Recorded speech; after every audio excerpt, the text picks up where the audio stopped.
I do not pretend to go to sleep. How can I? I count 4.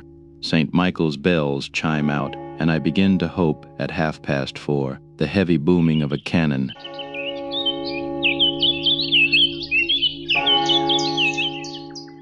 This is Mary Boykin Chesnut in Charleston on April 12, 1861. Her husband is out in the dark bay in a rowing boat. He is the man who carried the surrender demand to Fort Sumter, Letters of America Archive, Episode 5.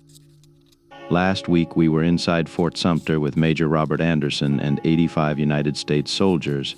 This week we are across the water in the city on a rooftop with the wife of the man who came to demand that Anderson give the fort up. James Chesnut Jr. had resigned his seat in the United States Senate the previous November. On April 11th, he rode out to Fort Sumter and delivered the ultimatum. When Anderson refused, it was Chesnut who was authorized to give the order to open fire. His wife kept a diary. And here we have to stop and say something, because this diary is not quite what it appears to be. Mary Chesnut wrote in her journal through the war, then in the 1880s, 20 years later, in her 60s, she rewrote the whole thing into a literary manuscript. 44 notebooks, over 1 million words, and in the process, she destroyed most of the originals. 3 volumes survive. She died in 1886 without publishing it. What was printed in 1905 and what you will hear most of today is her later manuscript, condensed again by 2 editors, where scholars have identified a passage as a later edition. This episode says so. April the 8th, 4 days before the guns, Alan Green came up to speak to me at dinner in all his soldier's toggery. It sent a shiver through me. Tried to read Margaret Fuller Ossoli, but could not. The air is too full of war news, and we are all so restless. Governor Manning walked in, bowed gravely, and seated himself by me. Again, he bowed low in mock heroic style, and with a grand wave of his hand said, "Madame, your country is invaded." When I had breath to speak, I asked, "What does he mean?" He meant this: there are 6 men of war outside the bar. Talbot and Chew have come to say that hostilities are to begin. Governor Pickens and Beauregard are holding a council of war. Mr. Chesnut then came in and confirmed the story. In any stir or confusion, my heart is apt to beat so painfully. Now the agony was so stifling I could hardly see or hear. The men went off almost immediately, and I crept silently to my room, where I sat down to a good cry. Mrs. Wigfall came in, and we had it out on the subject of civil war. We solaced ourselves with dwelling on all its known horrors, and then we added what we had a right to expect, with Yankees in front and Negroes in the rear. "The slave owners must expect a servile insurrection, of course," said Mrs. Wigfall, to make sure that we were unhappy enough. That sentence is worth sitting with. 2 women in a Charleston drawing room 4 days before the war begins, frightening each other with the thought of the people who serve them. Suddenly loud shouting was heard. We ran out. Cannon after cannon roared. We met Mrs. Alan Green in the passageway with blanched cheeks and streaming eyes. Governor Means rushed out of his room in his dressing gown and begged us to be calm. "Governor Pickens," said he, "has ordered in the plenitude of his wisdom 7 cannon to be fired as a signal to the 7th Regiment. Anderson will hear as well as the 7th Regiment. Now you go back and be quiet. Fighting in the streets has not begun yet. No sleep for anybody last night. The streets were alive with soldiers, men shouting, marching, singing. Wigfall, the stormy petrel, is in his glory. The only thoroughly happy person I see. My husband has been made an aide-de-camp to General Beauregard. 3 hours ago we were quickly packing to go home. The convention has adjourned. Now he tells me the attack on Fort Sumter may begin tonight. Depends upon Anderson and the fleet outside. Ammunition wagons were rumbling along the streets all night. Today at dinner there was no allusion to things as they stand in Charleston Harbor. There was an undercurrent of intense excitement. There could not have been a more brilliant circle. These men all talked so delightfully. For once in my life, I listened. That over, business began in earnest. Governor Means had rummaged a sword and red sash from somewhere and brought it for Colonel Chesnut, who had gone to demand the surrender of Fort Sumter. And now, patience, we must wait. Why did that green goose Anderson go into Fort Sumter? He ought to have thought of all that before he put his head in the hole. She is talking about the man we spent last week with. Anderson will not capitulate. Yesterday's was the merriest, maddest dinner we have had yet. Men were audaciously wise and witty. We had an unspoken foreboding that it was to be our last pleasant meeting. While she was here, our peace negotiator, or envoy, came in. That is, Mr. Chesnut returned.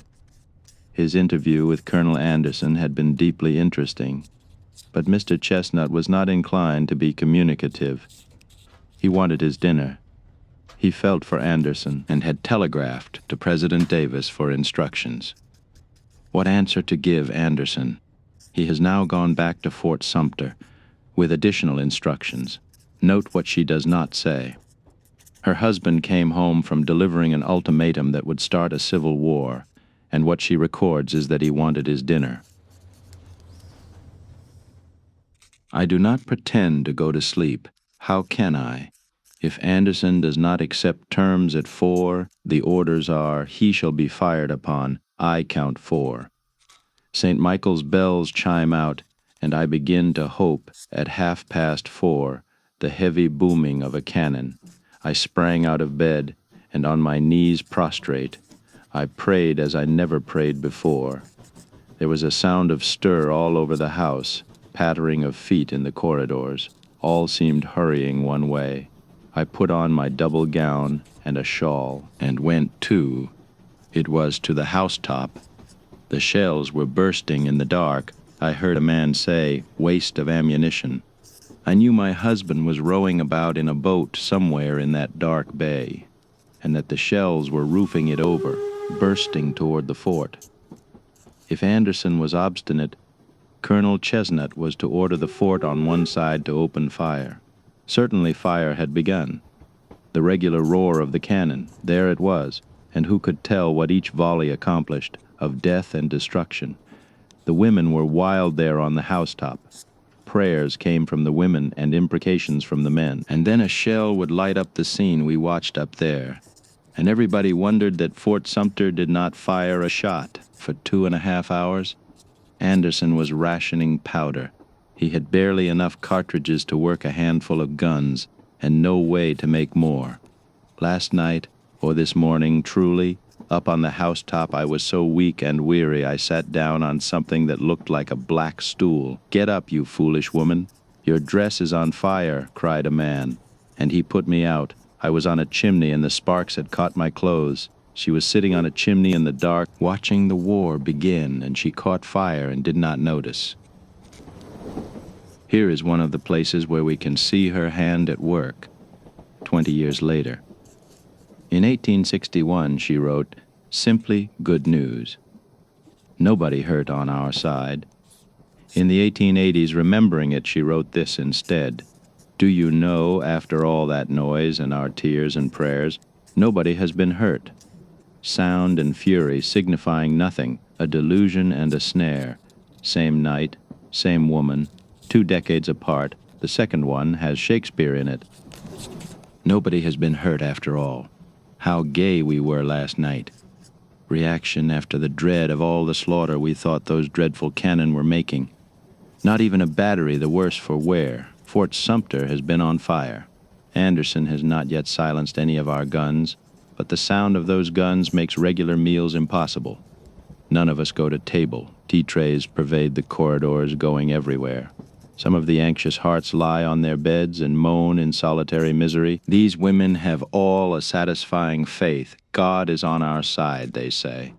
When we are shut in, Mrs. Wigfall and I ask why. Of course he hates the Yankees, we are told.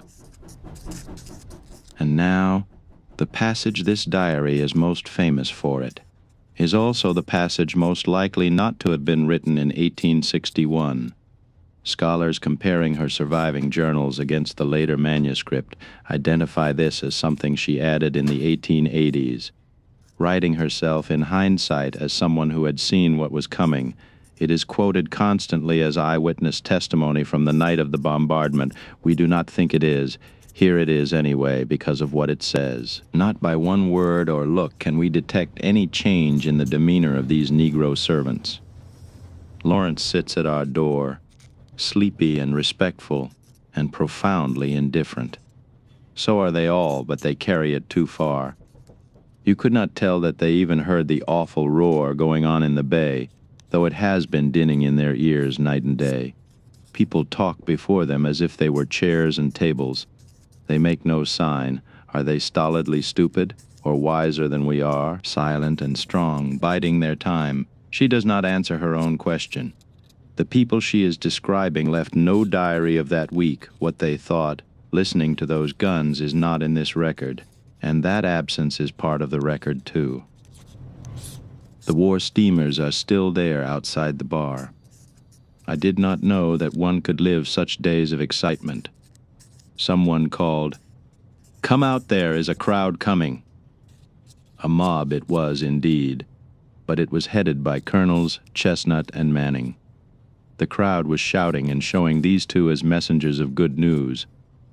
They were escorted to Beauregard's headquarters. Fort Sumter had surrendered. When we had calmed down, Colonel Chesnut, who had taken it all quietly enough, if anything more unruffled than usual in his serenity, told us how the surrender came about. Wigfall was with them on Morris Island when they saw the fire in the fort. He jumped in a little boat, and with his handkerchief as a white flag rowed over. Wigfall went in through a porthole. When Colonel Chesnut arrived shortly after, and was received at the regular entrance, Colonel Anderson told him he had need to pick his way warily, for the place was all mined as far as I can make out. The fort surrendered to Wigfall. But it is all confusion. Our flag is flying there. In the afternoon, Mrs. Preston, Mrs. Joe Hayward, and I drove around the battery. We were in an open carriage. What a changed scene. The very liveliest crowd I think I ever saw, everybody talking at once.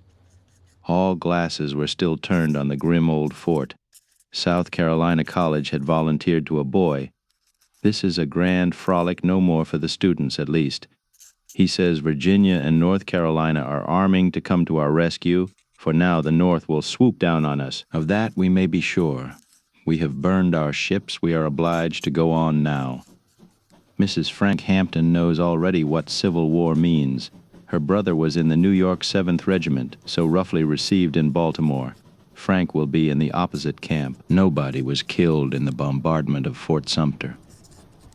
The first man to die in the American Civil War was Private Daniel Huff, killed by an accident during the salute to the flag, after the fort had already surrendered. That is episode 4, 600,000 followed. Mary Chesnut kept writing for 4 more years. We will come back to her in 1862, when the food runs short, in 1865, when it ends, and in the 1880s at her desk, rewriting all of it. Every word in this episode is hers. Where the record is complicated, we have said so. Letters of America Archive, primary source history, read aloud. If this is the kind of thing you want more of, subscribe and tell me whose voice from this war you would actually want to hear. This archive is built, one voice at a time,